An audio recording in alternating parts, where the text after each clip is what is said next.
Hey guys, Ben from SnowBoardGamer. Welcome to episode 16 of This Week in Board Games. In this weekly segment, I do quick reviews on all the games that I played, go over any board game news, and show any new purchases. I'm filming in the basement this week in front of my foosball table here. I should be back into the board game room next week. They just finished the floors literally today. We'll have an update on that later on in the episode. The big news from this week is that I attended the Extra Life event in Fort Collins. It was a 24-hour convention. They raised money for charity to donate to the Children's Hospital in Colorado. It was an awesome event.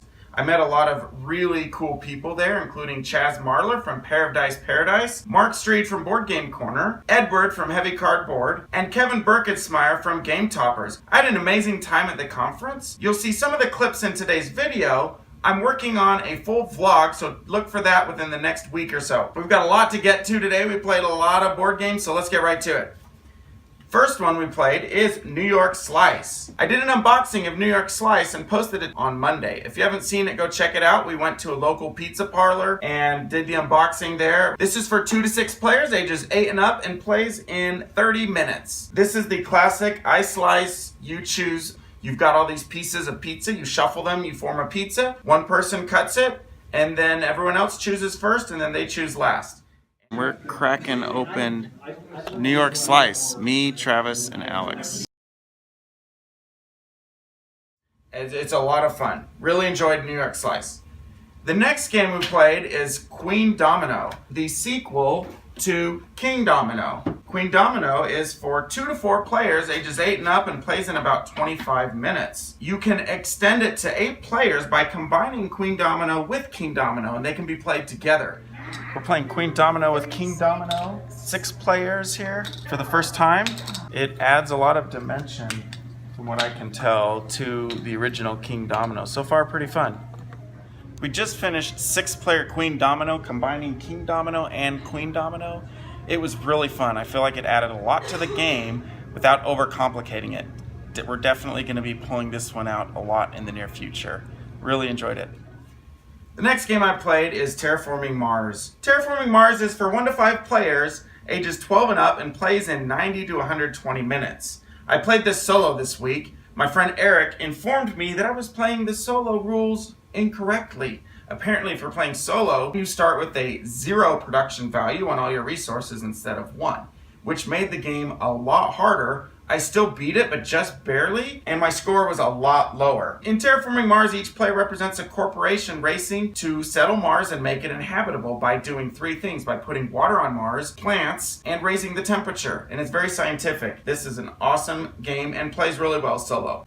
The next game we played is Magic Maze. It is for 1 to 8 players, ages 8 and up, and plays in about 15 minutes. In this game, there are 4 heroes: a mage, a warrior, an elf, and a dwarf, and they've all lost their equipment. And they're forced to go rob the local mall in order to get equipment for their next quest. This is a very unique game. It's played in complete silence, except for a few times during the game where you can pause and talk strategy, and then it goes back to silent while you're moving the characters around. You're exploring the mall, you're taking security cameras out, and you're trying to get your equipment and escape the mall before time runs out. It's played in real time.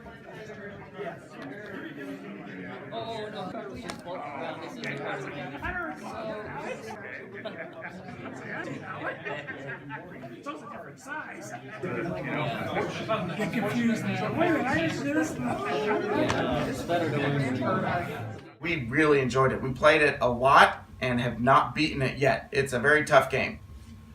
The next game we played is Cosmic Run. Chaz Marler taught me, Mark Street from Board Game Corner, my son Travis, and his friend Ian how to play this game. So here, as you roll, say Mark rolled a 2, he could, in addition putting his dice on the planets or by his card, he could put them on that card. And at the end, when resolving, he got what it needs, and he would take that and put it by his area. It is for 1 to 4 players, ages 8 and up, and plays in about 30 minutes. You roll dice, you can re-roll them Yahtzee style, and then you're placing them on different planets. It's got a space theme to it. You're racing up to the top of the planets to score points. It's a really, really fun game. I went online and tried to order it. Unfortunately, it's out of print right now. And now for our weekly board game room update. Well, the floors are almost done. They put the last coat on today. We had several issues with it. They had to sand it all down and redo the whole thing. You can see the floors are drying. Can't walk on them quite yet, but you can see the board game room over there, and it is looking really, really nice. Over the weekend, we're going to be able to start putting the cabinets in and start to see the room take form.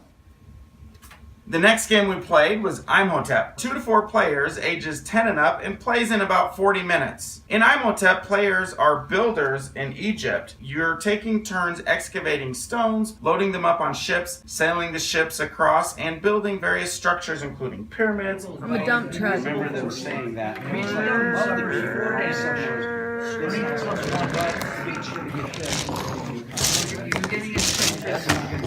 This is what happens after midnight. Need sleep. This is a somewhat light game, but there's definitely enough depth to it to keep it interesting. We really enjoy Imhotep. The next game we played is Bang the Dice Game. 3 to 8 players, ages 8 and up, and plays in 15 minutes. In Bang the Dice Game, there is one sheriff, and everyone else has a secret identity. You're either a deputy protecting the sheriff, an outlaw trying to kill the sheriff, or a renegade trying to kill everyone else, and then the sheriff last. You roll these dice and re-roll them Yahtzee style, similar to in Cosmic Run. We're now playing Bang the Dice Game. I'm sure donate.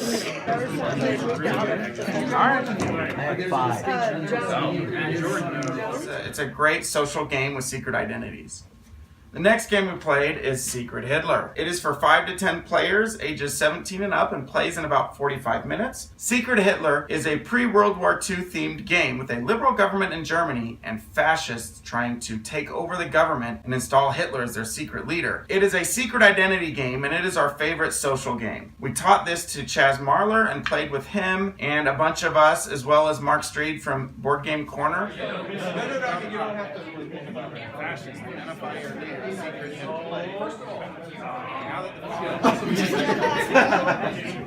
What? No, she asked me too. I didn't want to be. Oh my god! I didn't want to be. Mr. Pick Me shows us true colors. It's not Hitler. Two things. Because they know that we were both voting yes. No, they wouldn't. Two things. I'm making Shane the chancellor. The second thing is if it turns out you're a liberal. No, wait. Logic is starting to make sense. No, hold on.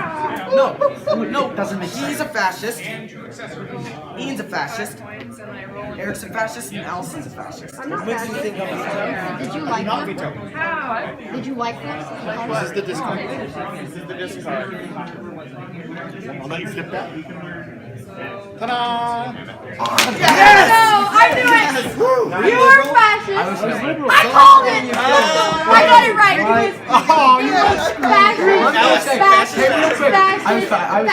But let me just say, I got it! Had an absolute blast. We played 2 games of this. The liberals both times were able to succeed and prevent the rise of fascism. The next game we played is Tokaido. Tokaido is a game for 2 to 5 players, ages 8 and up, and plays in about 45 minutes. In Tokaido, each person represents a traveler who is crossing the East Sea Road in Japan. And along the way, you meet people, you go shopping, you paint paintings, you visit Uncle Iroh in the hot springs, eat fine food, and visit temples. You can go to the bank or get a friend, or you can do this one for the painting. We just finished Tokaido. What did you think, Shane? Really fun game. Really relaxing. My type of game. Nice. Eric, what did you think? I really like this game, but I need to practice. I need to get more zen. And my cousin Amy taught us. Thanks, Amy. You're welcome. Did you have fun? I did. This is probably the most relaxing board game I've ever played. It's super zen. Need to get more zen. It's just a really fun experience. Need to get more zen. Going down this road and doing all these things. Now, for the purchases. I did buy one thing for myself this week down at the Wizard's Chest, and it is the giant version of King Domino.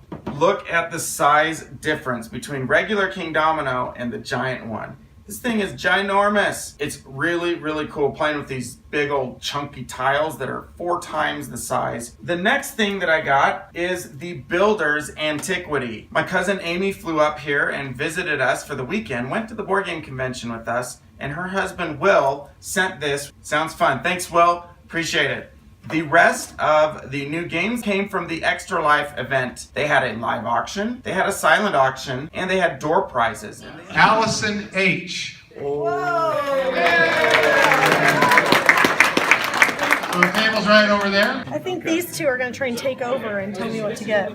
Yeah, this. The only one here I've heard of is Tiny Epic West. I say yeah, that Oh looks wait, cool is this the tiny guys? Yeah. Should I get this one? I don't know, I've heard it's good. Should I get this? Oh yeah, probably. It's your choice. Okay, I'm going to take this one. Tiny Epic Western. Well, the auction's done. I bid on a lot of items, and the one I ended up getting is Zombicide Black Plague. I just won Onitama at the silent auction. Eric and I played this a couple weeks ago for the first time at the Board Game Republic Board Game Cafe. I won one of the door prizes, and Kinsey helped pick it out. It is a card game called Pairs, a family card game. And they ended up raising over $12,000 to donate to the Children's Hospital in Colorado to help sick kids. That's it for this week in board games.